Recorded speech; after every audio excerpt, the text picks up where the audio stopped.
Welcome back to the Lion and Lamb Ministry series on the book of Revelation, section 1, the churches. This is the conclusion of this section of our series. Great.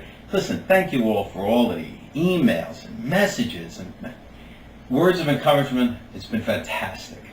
Thank you. All right, tonight, for our conclusion, we're going to be talking about the promise to the assembly at Laodicea, the highest promise for the lowest condition. Isn't that wonderful how God works? All right, here we go. The seventh epistle, the promise in the seventh epistle of Revelation, Laodicea. Here we have reference to the throne of which Solomon's was in every respect the ideal type. This is the highest promise. This one is given to the overcomers in the lowest condition of Israel's apostasy, which is described as in danger of being spewed out. The overcomers in that last terrible condition of things are the ones who most need the greatest of divine help and encouragement. That's why the highest promise is given. Here it is, Revelation 3:21. Here's the promise to Laodicea. To him that overcometh will I grant to sit with me in my throne, even as I also overcame, and am set down with my Father in his throne. To Solomon is the great promise of the throne passed through David. Let's go to 2 Samuel 7, verses 12 and 13. 2 Samuel 7, verses 12 to 13. When thy days be fulfilled, and thou shalt sleep with thy fathers, I will set up thy seed after thee, and I will establish his kingdom. He shall build me an house for my name, and I will establish the throne of his kingdom forever.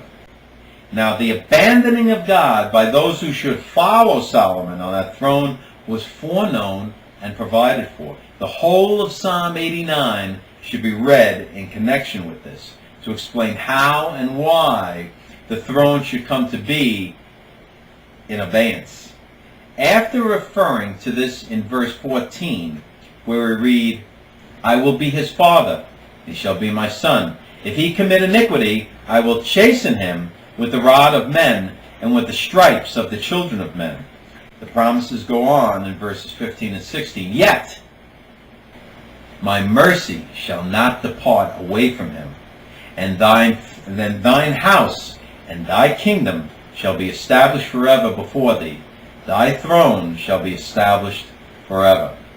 How and when this promise will be fulfilled, shall have ended, is described in Daniel 7. There we have all laid out how the Son of Man shall receive the kingdom and the throne, and how the saints of the Most High shall share that throne with him, as promised in this epistle to Laodicea.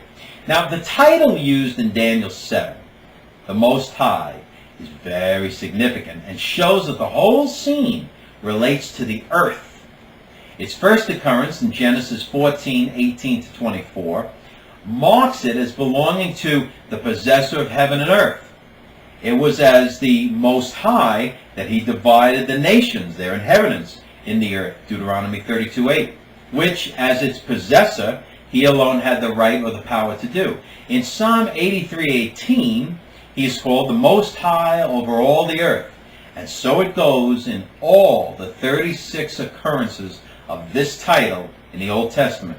The expression, the saints of the Most High, tells us that the people referred to are an earthly people, even those whose promise is an earthly throne and an earthly kingdom. Not the church of God, the body of Christ, whose calling, standing, hope, and destiny are heavenly.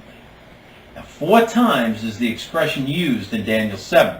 In verse 18, the saints of the Most High shall take the kingdom and possess the kingdom forever, even forever and ever. In verses 21 and 22, the 4th beast made war with the saints and prevailed against them, as further explained in Revelation 13:7. Until the Ancient of Days came, and judgment was given to the saints of the Most High, and the time came that the saints possessed the kingdom. Again, in verse 25, the beast shall speak great words against the Most High, as related also in 2 Thessalonians 2:4 and Revelation 13:5 and 6. Explains what those great words were. In verse 27, we read that the kingdom and dominion and the greatness of the kingdom under the whole heaven shall be given to the people of the saints of the Most High, whose kingdom is an everlasting kingdom, and all dominions shall serve and obey him. Okay, now listen. These are the elect, who shall be gathered together from the four winds, from one end of the heaven to the other, when the Son of Man shall come down on the earth. And that we saw in Matthew 24:30-31. Then shall his call go forth, gather my saints together unto me. This is when he will call to the earth, that he may judge his people. Okay? And when later, in Matthew 25:31, we read, when the Son of Man shall come in his glory, and all the holy angels with him, then shall he sit upon the throne of his glory. Then there will be a different gathering, not of his elect, but before him shall be gathered all nations, according to Joel 3 and verses 1 and 2 and 11 and 12. This throne of the special judgment of the nations leads up to and ends in the permanent throne of divine government, according to Jeremiah 3:17. Okay, here it comes. Then will this promise of Revelation 3:21 be fulfilled to the overcomer, and here it is. I will grant to sit with me in my throne, even as I also overcame and am set down with my Father in his throne. This promise, therefore, like all the others, is not given to the church of God, the body of Christ. The members of that, the Lord's body, will have already been caught up to meet the Lord in the air, and will have had their part in the gathering together unto him, there before the cry of Psalm 1:5 goes forth to the earth, that he may judge his people and gather his earthly saints together. Okay. We have traced the upward path, the ascending scale of the seven promises of these seven epistles to the assemblies of Revelation, and seen how are they to be interpreted of Israel, whose downward path is here also set forth in these same epistles. Again, I want to say it again, as I have throughout this entire series. The Church of God, the body of Christ, does not form the subject of the book of Revelation.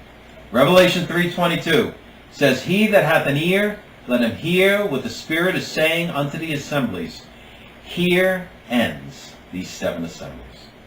And we feel that no one can read and study them without becoming convinced that they belong to another period altogether, when works, and not grace, form the standing, and Israel, and not the church, the body of Christ, is the subject.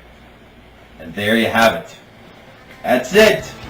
That's the end of section 1.